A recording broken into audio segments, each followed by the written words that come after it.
This channel does not promote any violent, harmful, or illegal activities. All content provided by this channel is meant for an educational purpose only. বাংলাদেশে যে পরিস্থিতি হয়ে রয়েছে আপনাদের ভূমিকা কি, আপনার বক্তব্য কি? এখন যা পরিস্থিতি তাতে তো আরো ভয়াবহ হতে চলেছে দেশের জন্য, আমাদের রাজ্যের জন্য। অবশ্য আমাদের পার্শ্ববর্তী রাষ্ট্র ওর ইফেক্ট আমাদের এখানে আসছে।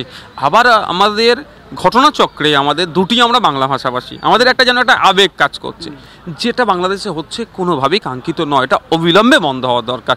সেই জন্য দেখুন, গত দুদিন আগে আমি আমার এখানকার যিনি ডেপুটি কমিশনার আছে তার মাধ্যমে, বাংলাদেশের হাই কমিশনের যিনি আছেন ডেপুটি হাই কমিশনার যেখানে আছেন ওনার মাধ্যমে ইন্টেরিয়াম সরকারের কাছে পাঠিয়েছি।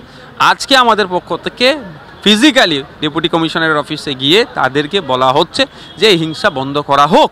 আপনি জানলে অবাক হবেন যে যদি এখন ইসকন ওনাকে বহিষ্কার করেছেন, বহিষ্কৃত ইসকন নেতা, ইসকনের যিনি সদস্য চিন্ময় কৃষ্ণ দাস মহাশয় যখন তাকে কোর্টে তুলছিল, সেই সময় ওই পিরিয়ডে একটা আইনজীবীকেও কুপিয়ে হত্যা করা হয়েছে, হিংসা বাড়ছে।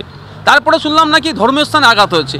আবার গত রাত্রে খবর পেলাম জাস্ট মিডিয়ার মাধ্যমে, আমি তো ওখানে আমার প্রতিনিধি নাই বা ওই ধরনের খবর, যতটুকু জানতে পারলাম যে ওখানে আপনার একটা দরগা ছিল, সেখানেও আক্রমণ হচ্ছে। তাহলে এই যেটা তৈরি হচ্ছে, এটা তো অস্থিরতা বাড়ছে।